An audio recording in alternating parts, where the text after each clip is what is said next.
Start your tape deck as Atari Archive looks at Arcadia's Supercharger and its first batch of games.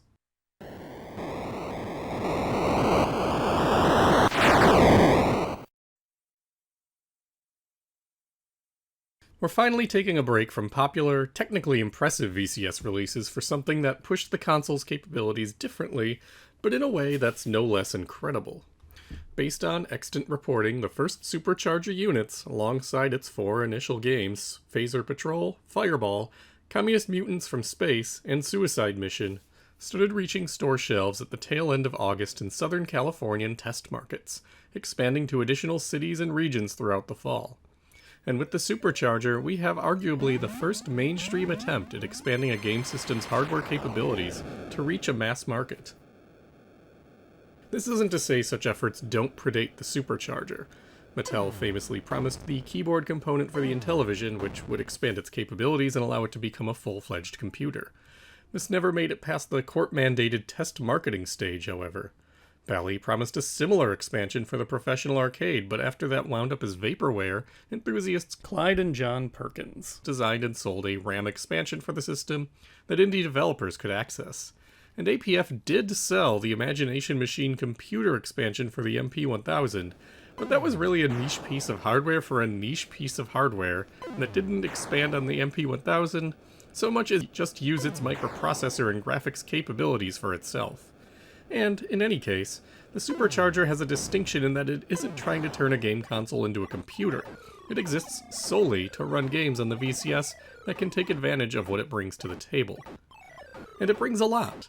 The Supercharger is a chunky cartridge with a 3.5mm headphone-style connector that it uses to load games off of cassette tapes. It also features 6 kilobytes of RAM inside, a sizable amount for the time and a massive windfall for games that use the device. As a reminder, all VCS games thus far have had to use the paltry 128 bytes of RAM that came built into the console, and the cartridge port lacks the ability to use a read-write line that would make it trivial to add additional memory on board a cartridge, though this didn't preclude developers from finding workarounds. Such was the case here. The Supercharger itself is the brainchild of former Atari engineers Bob Brown and Craig Nelson, and I had the luck to talk with the latter some years ago. According to Nelson, after leaving Atari in 1979, the pair bounced around a few different projects and companies, such as working on a custom speech chip for Hitachi to use in its watches, and a radio for the Ford Motor Company. While Arcadia's origins were a little murky in his mind, when developers started going off and starting their own companies such as Activision, Nelson said Brown was still interested in video games, and they started to collaborate on returning to the business, with Nelson in particular designing what would become the Supercharger. Without access to a functional read-write line, Nelson said he came up with a workaround, using only the existing cartridge read functionality on the VCS, with a custom chip in the cartridge generating the needed clock and read-write signals off of software-controlled one-shots. It went from a wire-wrapped prototype to a cartridge within a few weeks, though procuring venture capitalist funding to establish their company and business took much longer. He even recalled that their original prototype was a single-chip test case that existed independent of the VCS console itself, and that it worked great right up until it was time to demonstrate it to their first prospective investor. Nelson credited Brown with the idea of using cassette tapes with a single Supercharger unit rather than stuffing the custom chip into every cart, as it could differentiate their work and allowed for the games to be sold much more cheaply. Despite the difficulty in getting funding to get their company up and running, Nelson said they were able to round up programmers quickly among their friends, family, and friends of family, and got them started working on games while he and Brown tried to get the money together to move forward. Steve Hales and Steve Landrum came on early, in recollections provided by Hales for the Stella Gets a New Brain reissue of Supercharger games, in 2016 by Hales for the Antic podcast, and by Landrum in 1993 for the 2600 Connection newsletter. They both confirmed that they were friends with Craig Nelson's brother Scott going back to high school, when they were all members of a computer club that had terminal access to a declassified minicomputer at Livermore Labs. They were all also big fans of video games, with Hales describing them as totally weird at the time. And when Craig Nelson and Brown set up their own company, he tapped his brother and his friends to join in fresh out of high school. Their first task was to do a clean room reverse engineering of the VCS hardware using a Rockwell 6502 wired onto a console to ensure that the company could not get sued by Atari for using proprietary information. As both Nelson and Brown were former Atari employees, they legally could not assist in this effort.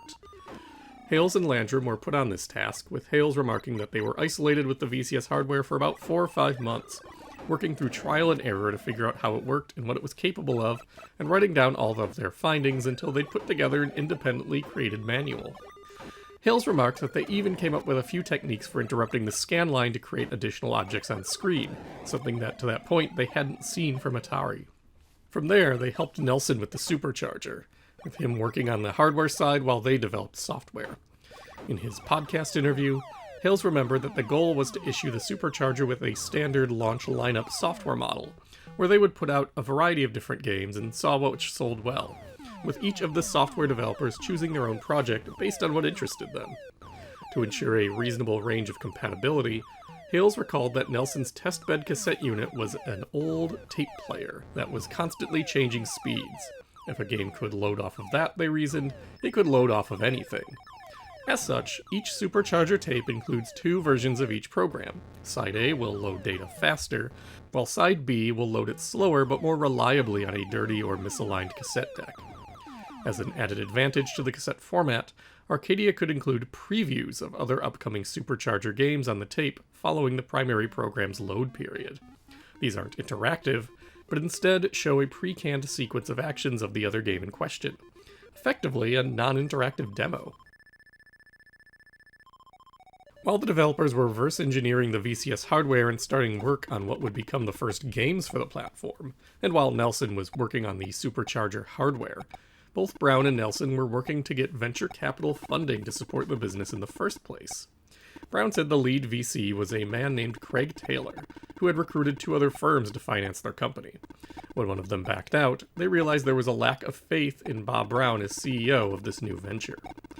The lack of funding meant Nelson had to stop paying his team, though they stuck with him and Brown anyway. Nelson believes Taylor was responsible for bringing to them the eventual CEO of Arcadia, Alan Bailey, who was acceptable to the VCs and secured Arcadia its money. According to an old school gamer feature, around June 1981, Arcadia was properly established, albeit not under that name, with Nelson, Brown, and Bailey as the founders. Bailey had a long history with cassette tape duplication, having founded and operated the General Recorded Tape Corporation from 1965 until 1979 to primarily do just that. In the late 1970s until its dissolution, GRT also attempted to get into the computer market by selling programs and games on cassette tape, though they suffered from quality control issues as program data requires more precision than standard music audio tape duplication.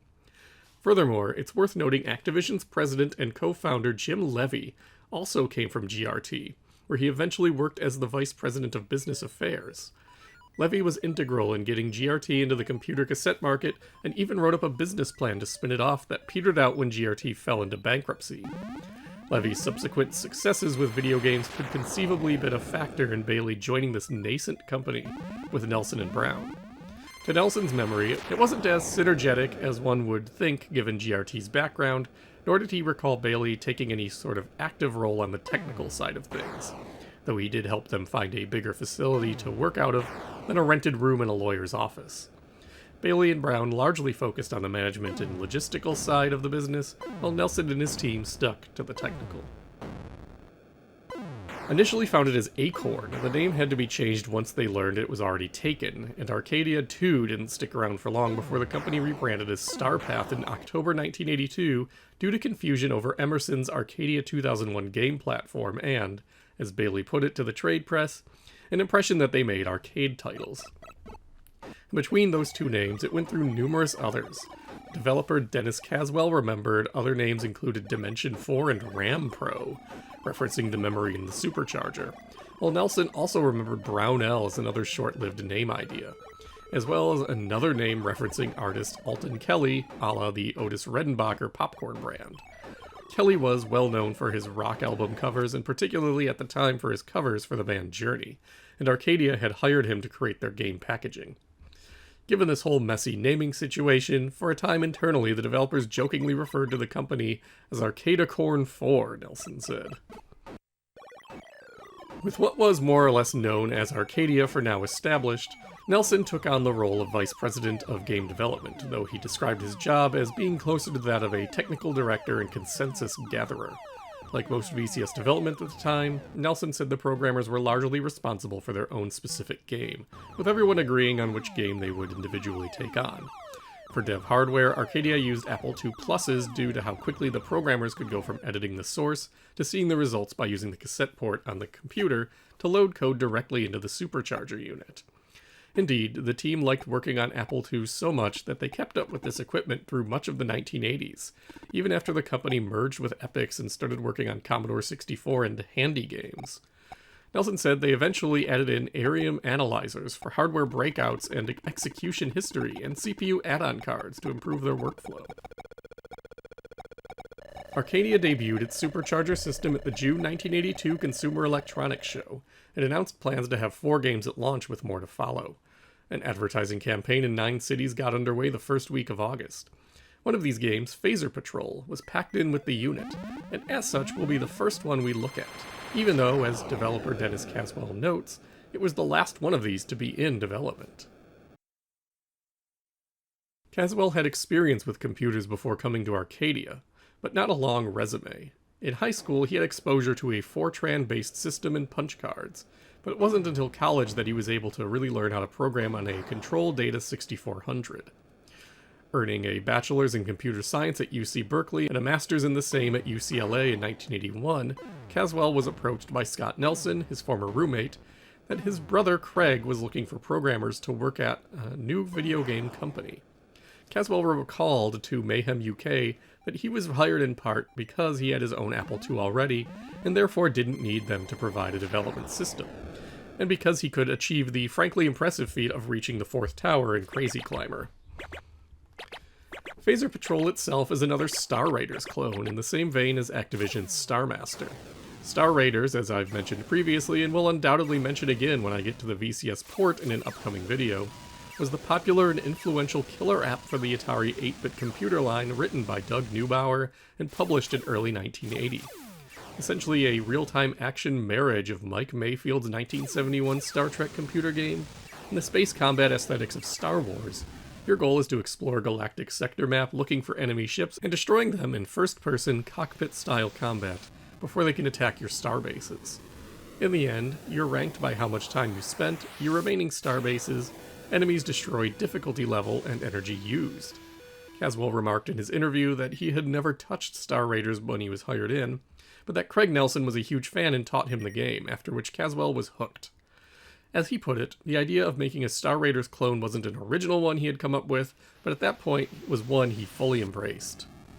Fortunately for him, since the other programmers had reverse engineered the VCS and were already working on their own titles, Caswell was able to lean on their knowledge and expertise to better understand the base hardware and how to effectively make a game for it.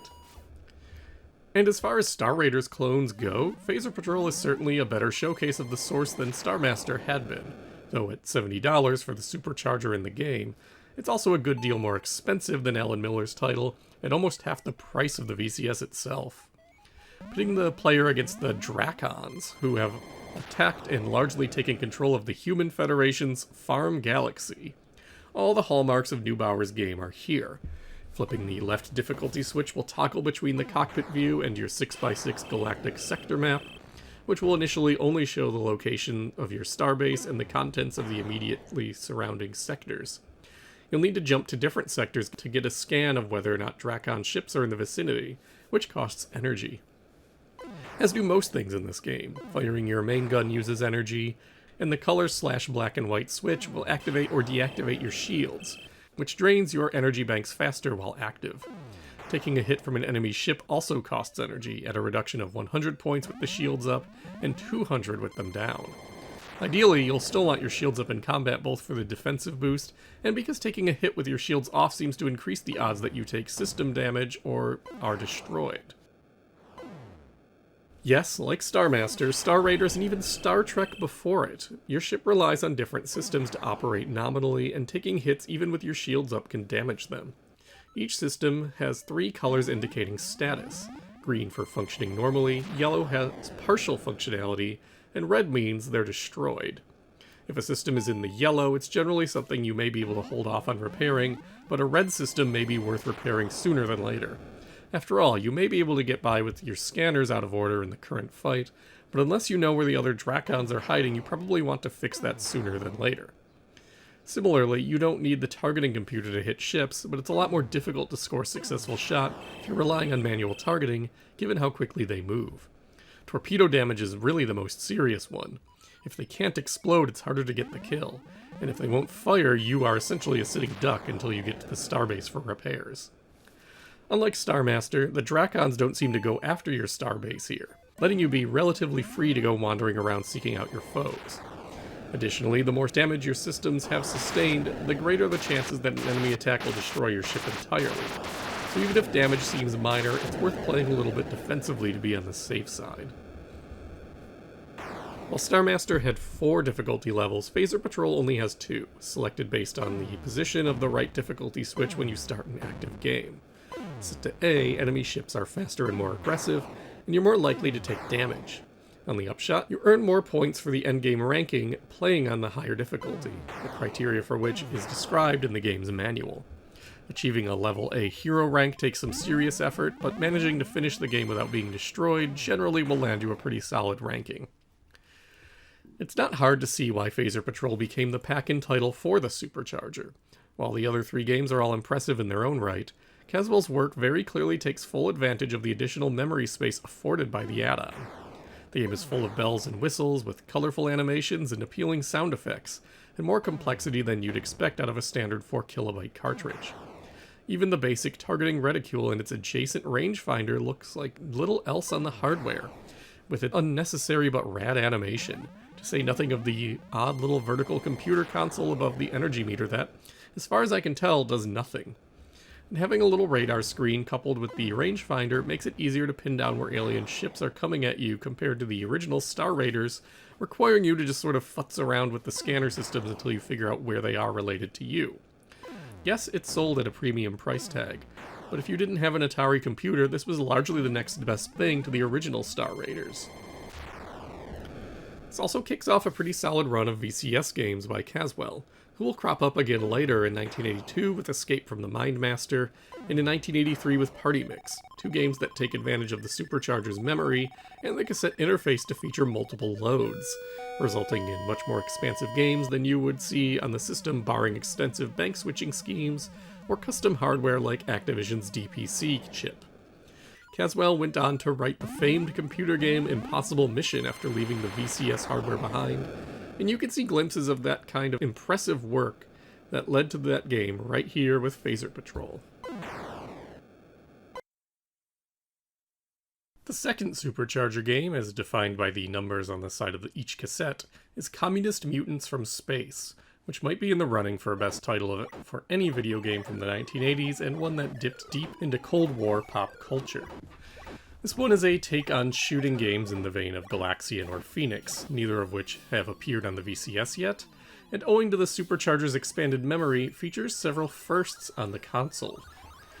Developed by Stephen Landrum, Communist Mutants pits the player's spacecraft against the mother alien of planet Ruski as it lays blocky mutant eggs at the top of the screen into formation. Every so often, one of these emerges into an attacking communist alien, which will swoop around firing at you before exiting the bottom of the screen. Unlike Galaxian, these attackers never wrap around to the top of the screen, they just get replaced with a new egg as long as the mother alien is alive.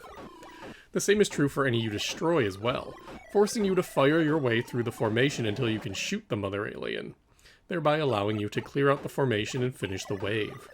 Much like Galaxian, the attacking mutants are worth more points than just shooting the formation, and you get a nice point bonus for simply finishing a wave. Upon clearing every other wave, the game rewards you with another life. At its default settings, the game is reasonably challenging and a unique shooting experience compared to other notable titles available on the VCS at the time, like Demon Attack, Space Cavern, and Astroblast. But what sets Communist Mutants apart is that it has a full in-game options menu before you even start the game. Through this, you can mix and match your options from quite a list. For starters, there are 9 difficulty levels to choose from, which not only increase the speed of your foes, but also the types of shots they fire off, and, in the higher difficulties, whether or not some of the eggs are actually bombs that will attack directly by dropping out of formation like a rock. You also have a few defensive and offensive options to select from to even things up, too. On the defensive side, you have options to put up a shield by pulling down on the joystick, which makes you invincible for a few seconds, as well as a time warp, which, by pressing up on the joystick, slows down the enemy ships like a version of the Matrix's bullet time. Each of these can only be used once per wave, barring an unfortunate death. For offense, you can tweak the behavior of your own shots to be guided shots that track your horizontal position as they travel upwards, as well as whether or not they are penetrating shots that will tear through the alien columns without being stopped. Finally, you can choose to play the game with up to 4 players, sharing controllers for sessions with 3 or 4, and crucially, Communist Mutants has the memory to retain your progress on a given stage upon losing your ship, and will restore you right where you left off on your next turn. The difficulty switches adjust how quickly you can move left or right.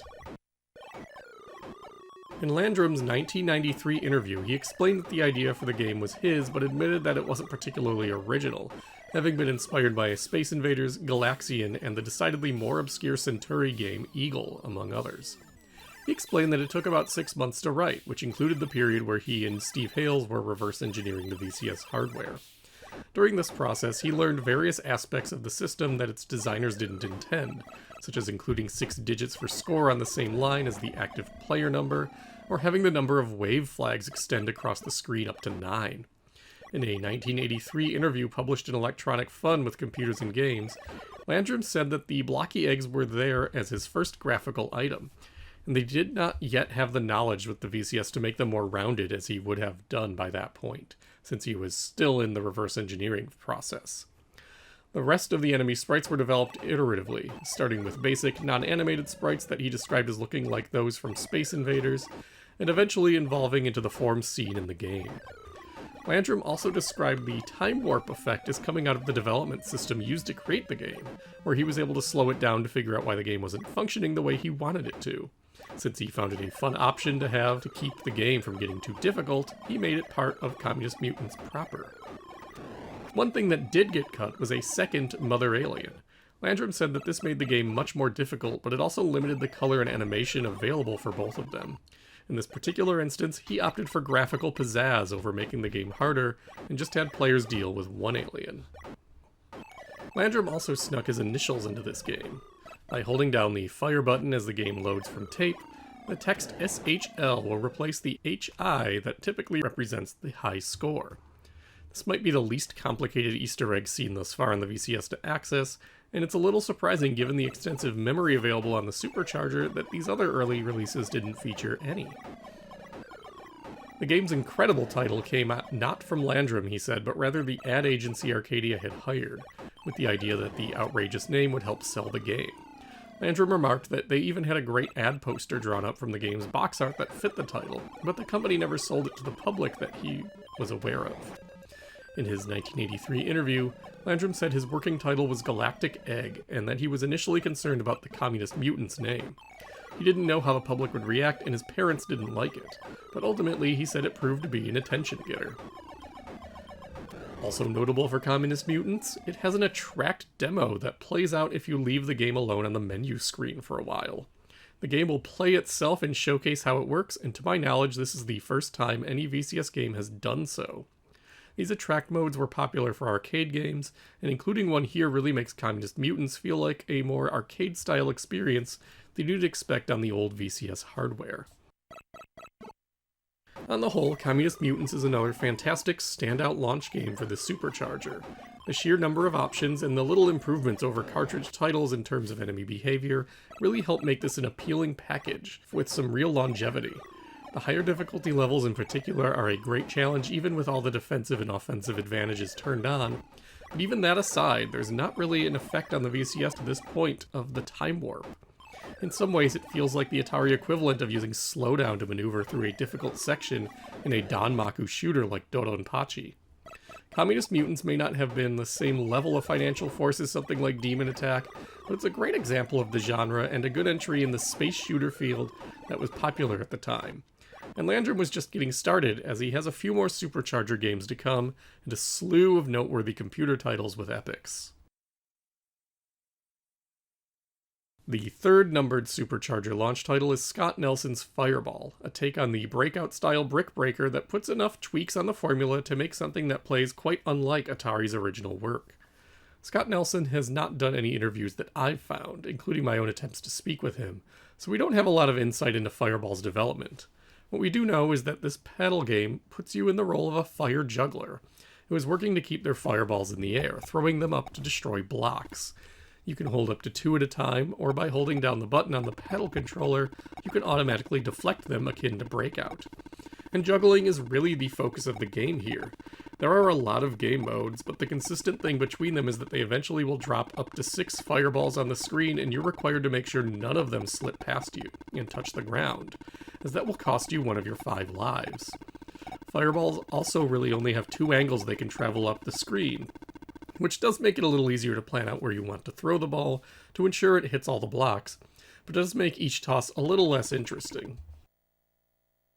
Contrast this focus on juggling balls with overmanaging where you're hitting them with something like Super Breakout, where you're expected to manage where you hit the ball on the paddle and the periodic shifts in its angular movement. Even when you have multi-ball situations, that's really only a temporary bonus situation. As long as one ball is active, you're still in the game. In Fireball, it's much more important to make sure none of the balls are hitting the ground, and if you manage to hit something in the process, that's even better. The simpler angles seem like an allowance for the small amount of time you have to consider your deflections and throws, as you don't have that variable to manage here. As to the game modes themselves, Fireball presents you with 5 options compared to Super Breakout's 3. Fire Trap has you breaking out of a pair of extra fireballs in 2 blocky circles, with more added each wave. Marching Blocks drops all of the bricks on screen down 1 row every time you catch or deflect a fireball, with additional ones periodically spawning in between rows. Knock-a-Block is traditional Breakout with an extra fireball spawning every wave. Migrating Blocks is similar to Knock-a-Block, but has each row shuffling around every couple seconds. And finally, Cascade puts up 5 extra fireballs inside cavities in the blocky wall, and you just have to try and manage them all as they fall out. All of these game modes are playable with up to 4 players, and you can optionally flip the difficulty switch to A to reduce the active area on your juggler for catching or deflecting fireballs. Point values increase based on the number of active fireballs on screen, which periodically leads to the delightful experience of the score counter rising quickly alongside the scoring tone. If you like Breakout-style games, Fireball is a worthwhile experience, if only to appreciate how a few minor tweaks to how your lives are lost, and how the ball moves fundamentally shifts how you approach it. Breaking bricks and clearing waves can become less important than simply managing the chaos after a certain point. You need to be extremely quick to manage a slew of falling fireballs all at once. Ironically, the game modes most like Breakout are the ones that seem to fall kind of flat, as they take a while to ramp up in fireballs and lack the dynamic shots you have to contend with in Atari's game. Any of the game modes that dump fireballs on you more frequently, those are a great time. I'd be hard-pressed to say this is better than Phaser Patrol or Communist Mutants, but if you dig a good paddle experience, you could do worse than Fireball. Nelson himself only has one other very late Supercharger game under his belt, but he did go on to develop the famous Fast Load cartridge for the Commodore 64, which is a worthy claim to fame. Our final game is Suicide Mission, a peculiar take on asteroids started by Hales and completed by Landrum once Hales left the company. The final release product has a theme reminiscent of the 1966 movie Fantastic Voyage, where you control a little ship firing penicillin torpedoes at viruses attacking a human body. Putting aside that isn't how an antibiotic works, Suicide Mission has a particularly unique graphical style heavy on flickering that uses the old Venetian blinds technique originally pioneered by Bob Whitehead for video chess to create a space more reminiscent of Asteroid's Vector Monitor. But in development, this was much, much closer to its arcade inspiration, to the point where it is extremely unsurprising why it was rethemed. For much of its development, which according to Atari Protos appears to have spanned early work in August 1981, Suicide Mission was Meteoroid. Your viral foes are space rocks, the deadly little virus is a saucer, thrusters cause your ship to drift around with momentum, and you have an optional hyperspace warp that is not present in the final game. In effect, this plays almost exactly like Asteroids. The final build under this version seems to date to February 10th, 1982, after which the game was rethemed and tweaked to better differentiate it from its inspiration. It's unclear if the change in premise came before or after Hales departed Arcadia.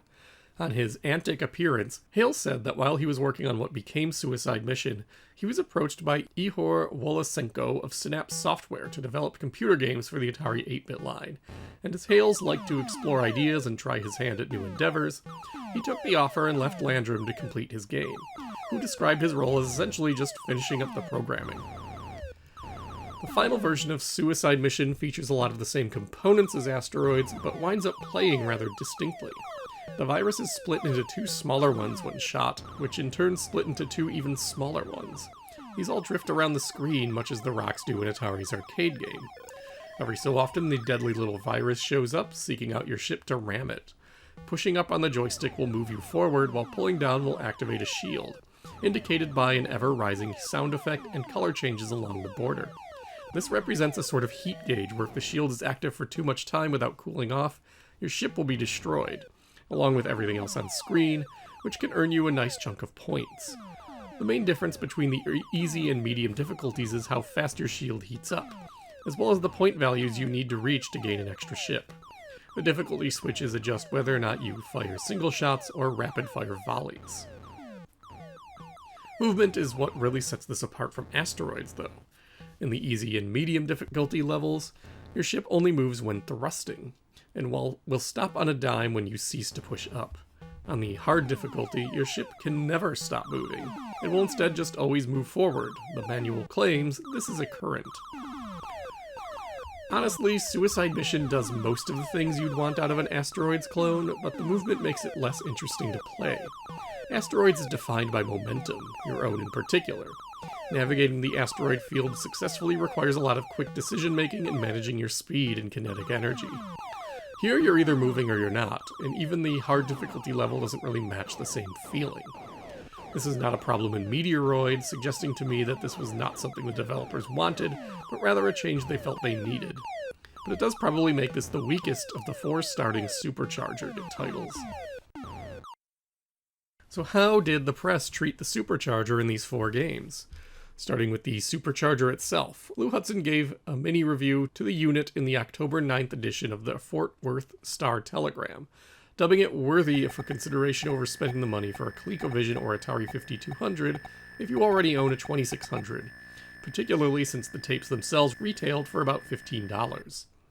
Electronic Games reviewed the accessory in its November issue, writing that the unit produced graphics on par with home computers and just short of coin-up quality, and that it single-handedly keeps the VCS up to date and in competition with next-generation console hardware, adding that they hope other third parties take up the Supercharger, something that reportedly almost happened if not for the market crash. Video Gaming Illustrated considered it a must-buy if the VCS owner couldn't swing an upgrade to a more advanced console. Logical Gamer's Alan Bechtold reviewed the unit in the January 1983 issue, recommending it for the price per game and tech advantages it provided, even if the games available by that point had been overall a little disappointing. Video Game Update hedged in its short review, noting that for all its technical achievements, the graphics of the games available thus far have been equaled or surpassed by standard Atari VCS carts already.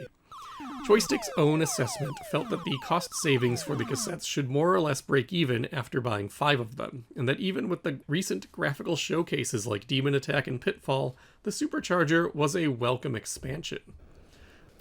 As for the games, Hudson gave a more fulsome review of Phaser Patrol in November, remarking that while it is silly to spend $70 on just this game, getting access to other cheap cassette games was worthwhile, especially since Coleco was retailing Zaxxon for $60 at this point.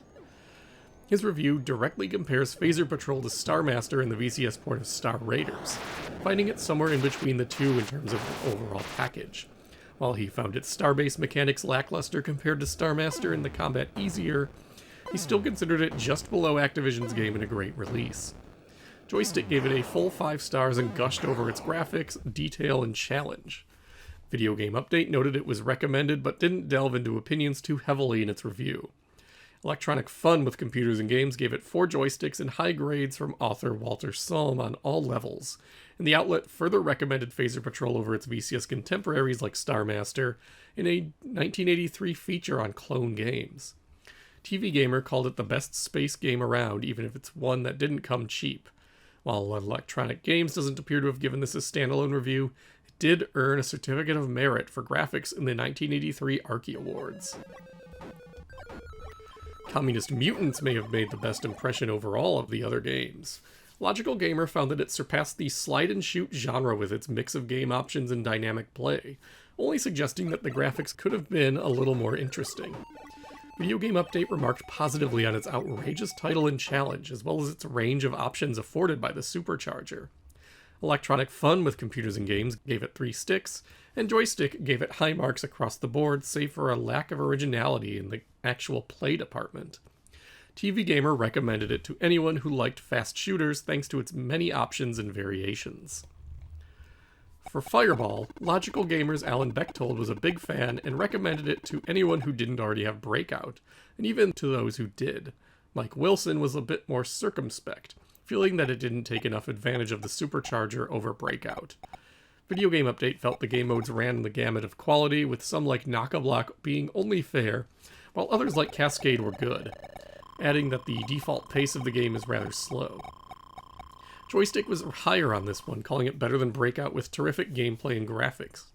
UK outfit Computer and Video Games considered it one of the reasonably good games in the lineup of its 1983 UK debut, unlike Suicide Mission and Communist Mutants.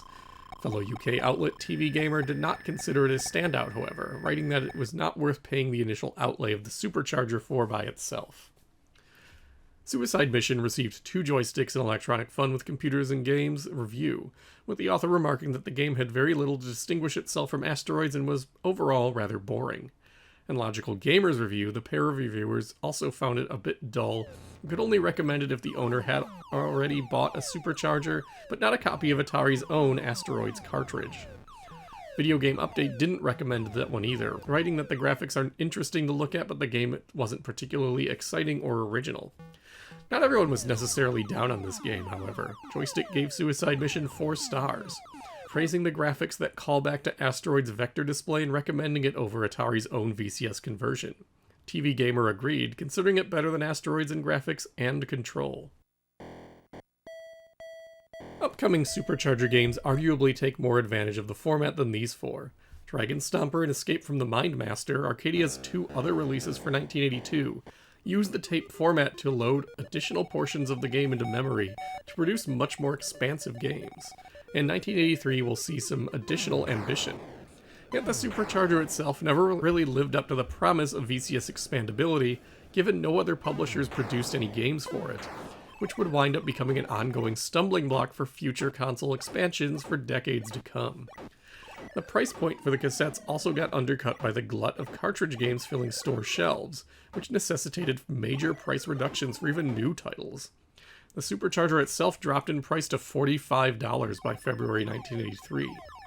Still, it was a sound idea that hadn't really been done before, and who knows? Perhaps it would have worked out and squeezed a few more years of top-flight development out of the system if the market meltdown hadn't happened.